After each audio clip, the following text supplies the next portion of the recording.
Well, we know that most people living with HAE don't have major mental health problems most of the time.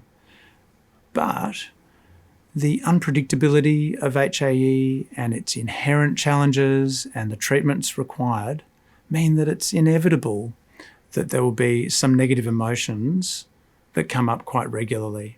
And these include sadness, anxiety, worry, and changes to self-esteem. And all of this builds up as stress. The good news is that there are known ways to manage all of those negative feelings.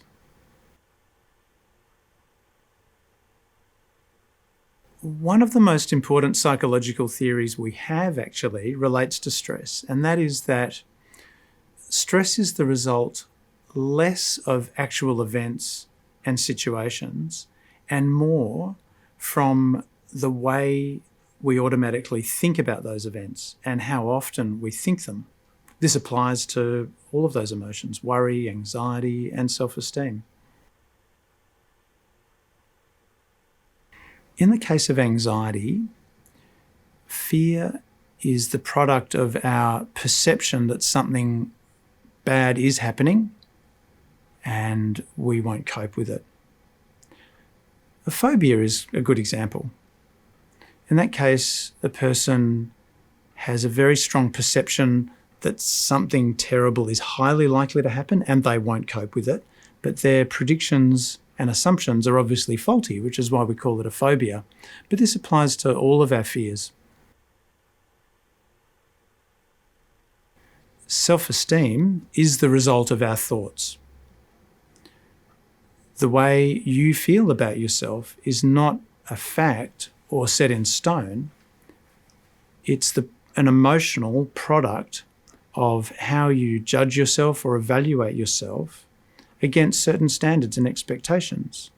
And this is why people that we admire and respect might actually feel inadequate at times. And here's the important point: how you feel about yourself and your self-worth is the product of your thoughts and your judgments as well. Worry is also the result of the way we think. It's when our mind is telling us that something bad might happen and we need to think about it to be prepared. Maybe we do need to think about it constructively in a time-limited way, but our mind automatically tries to get us to fret and think about it on and off for hours or maybe across several days.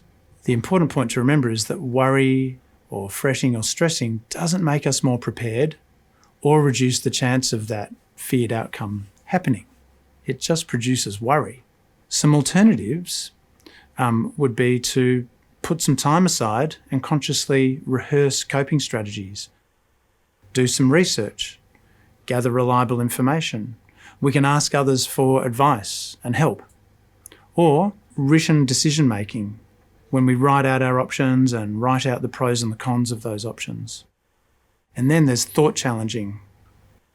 Thought challenging is an important tool in cognitive therapy.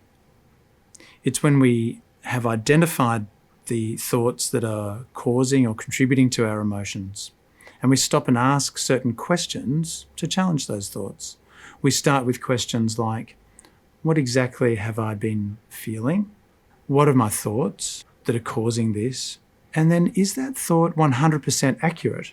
Is it the only way to think? Actually, what would I think about it if a friend said this? And what would I be hoping a friend would say if they were going through the same thing? What evidence is there that this is accurate or helpful? Is there a safe way to gather more evidence? And what would others say about that? Is my mind overestimating the likelihood of that feared event happening? Is my mind overestimating how disastrous that would be if it did happen? And is my mind underestimating my capacity to cope if that happened?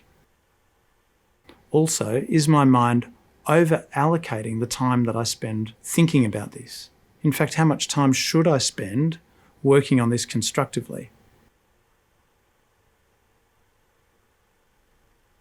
Strategies for anxiety include slow breathing.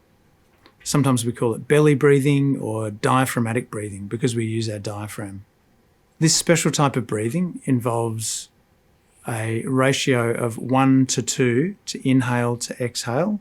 That means that if you breathe in for 3 seconds, that you'll be aiming to breathe out for about 6 seconds, and so on. To train yourself to do this, it's a bit unnatural. It's good to put one hand up on your collarbones or on your chest and one hand on the soft part of your belly. And as you breathe in, you want to be able to push that lower hand out and keep your upper hand still. We can breathe in for about 3, and then a very slow exhale through pursed lips, just to keep it nice and slow. It really does take a little bit of practice. And if you're feeling quite stressed, you'd want to do that for about 3 to 10 breaths, maybe take a break and do something else, and then come back and do a few more. Another strategy is to combine distraction and reassurance. Distracting ourselves from anxiety works, but only when we have reassured ourselves enough to give ourselves permission to do the distracting. The distracting is when we engage in another activity that will demand our attention. We just need to feel safe enough to do that. I'll give you some examples. One person I know, if they're worried about an attack possibly starting, will set an alarm to go off in 6 minutes.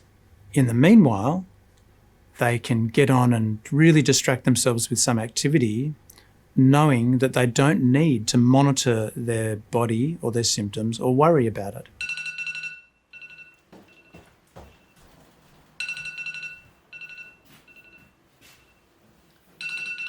And if they have definite noticeable swelling at that point, then they can do their treatment. Another person finds it helpful to remind themselves that they have harmless or innocuous but unexplained physical sensations and symptoms every day. They set a threshold or a line in their mind for severity, and when that's crossed, they will attend to their symptoms and do something about it. And anything going on in their body underneath that line, they're happy to give themselves permission to ignore it. Another way to manage anxiety is to embrace the paradoxical nature of anxiety. A paradox is when we find that the more we pursue an outcome, the further we get away from it. And I think perhaps the best example is with sleep and insomnia. And the more we want to go to sleep, the more impossible that becomes. When we want to control anxious thoughts or anxious feelings desperately, then we end up tending to focus on it more. Let's try a little example. If I say to you right now, focus on any part of your body except your left hand. Try not to be aware of any sensations in your left hand or its positioning. What do you notice happens? Most people find that part of their attention gets diverted to their left hand. Let's try something else straight away.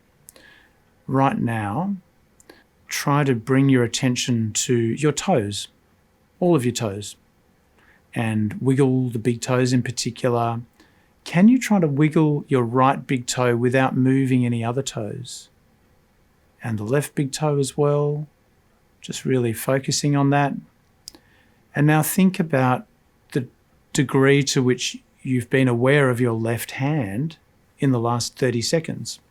The command not to focus on something brings your attention there. When you give yourself permission to focus on something else, that's going to be more successful. So let's think about how this might apply to a fear of an HAE swell or an attack. If you're worried about symptoms, then I suggest that you acknowledge that worry and find a way for that fear to be there, and at the same time bring your attention to another activity or object. Saying, I don't want to fear this, isn't helpful. Instead, give your attention to an activity. And if your mind comes back to the fear, then notice that and bring as much attention as you can to that activity that you're trying to do. Always keep in mind that you are not alone. All of the emotions and the strategies that we've talked about apply to just about everybody with HAE. And HAE Australasia connects everybody through their website and their various services. Make sure that you stay connected as well.